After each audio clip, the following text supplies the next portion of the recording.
Hi friends, ఎలా ఉన్నారు? నేనైతే బాగున్నాను. మీరు కూడా చాలా చాలా బాగుండాలని కోరుకుంటున్నాను. ఈరోజు నేను ఆరెంజ్ జ్యూస్ అయితే తీస్తున్నాను. ఒక చేత్తో తీసుకుంటూ ఒక చేత్తో వీడియో తీసుకుంటే అదైతే జరిగిపోతుంది. అయినా సరే తీసాను ఫ్రెండ్స్. కొంతమంది ఓన్లీ రసం వరకే తాగుతారండి. అలా కాదు, ఈ పల్పు ఉంటుంది కదా, ముత్యాలు కూడా ఉంటాయి కదా, అవి కూడా వేసేసుకోవాలి. పల్ప్ ఆరెంజ్ చాలా టేస్టీగా అయితే ఉంటుంది, ప్లస్ ఎనర్జీ కూడా. అదిగోండి, ఆ జ్యూస్ అలా పోసిన తర్వాత ఆ పల్పు, ఆ ముత్యాలు మొత్తం ఉంటాయి కదా, అవి కూడా వేసేసుకుంటాను నేనైతే.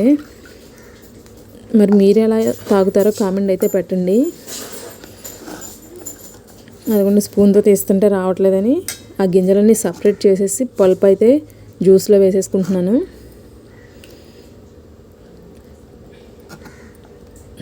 ఈ వీడియో చూసే ముందు నా ఛానల్ అయితే సబ్స్క్రైబ్ చేసుకోండి ఫ్రెండ్స్. నేను బత్తాయి జ్యూస్ కూడా ఇలాగే తీస్తానండి. ఆ ముత్యాలు కూడా వేసుకుంటా, నేను పిట్టు వేయను, అలా ముత్యాల వరకు సపరేట్ చేసి వేసుకుంటా.